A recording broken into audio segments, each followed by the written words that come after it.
Welcome in, guys. I hope you guys are all having a blessed night.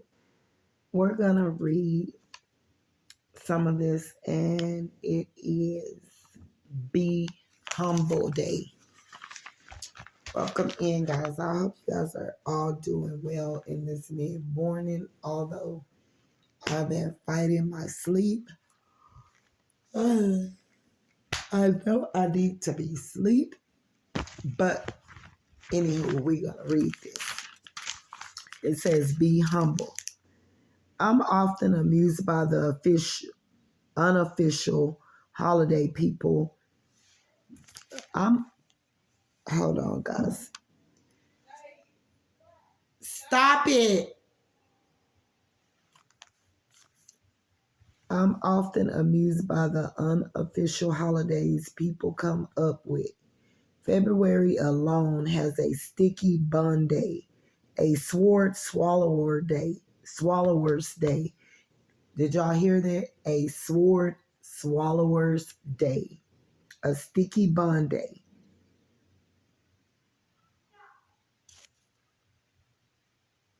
Even a dog biscuit appreciation day.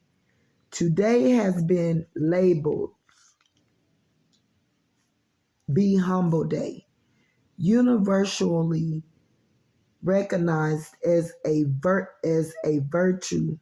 Humility is certainly worth celebrating, but interestingly, this hasn't always been the case. Humility was considered a weakness, not a virtue, in the ancient world, which prized honor instead. Boasting about one's achievements was expected, and you sought to raise your status. Never achievements, boasting about one's achievements was expected, and you sought to raise your status, never lower it. Humility meant inferiority, like a servant to a master, but all this changed. Historians say at Jesus' crucifixion,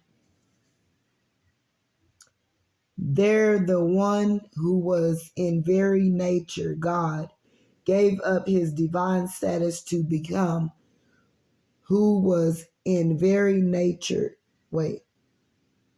become a servant and humbled himself to die for others. Philippians 2:6-8.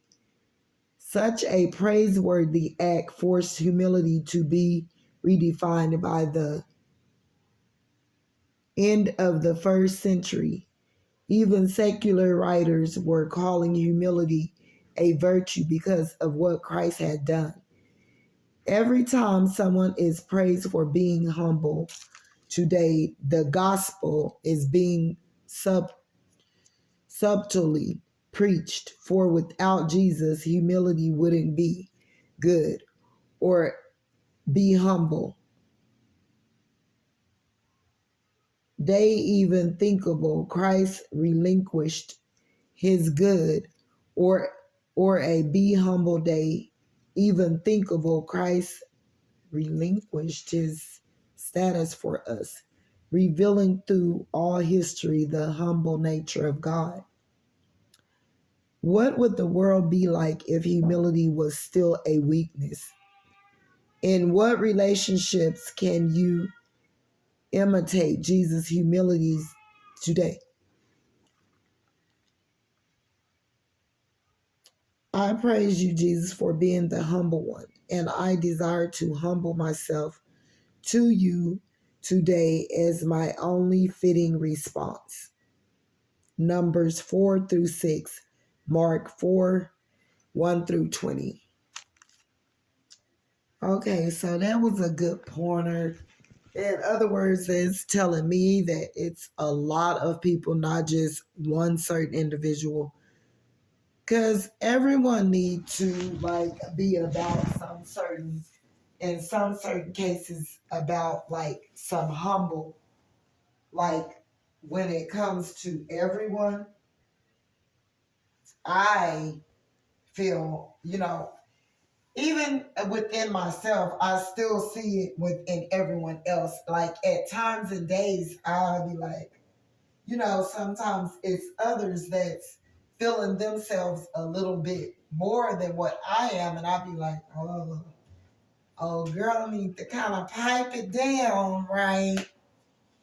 And I'll be thinking like, oh, she kind of feeling herself. She way up in there or whatever. And then it be days and times where, you know, I'm just in a balanced space and place and no humbleness or whatever. A lot of times, as well, when others around you aren't praising the Lord or giving you praise or support or feedback, a lot of people see you coming to the forefront in your videos or whatever, or showing whatever, and you be just happy for the little things, and whatever you're presenting, they feel as though you're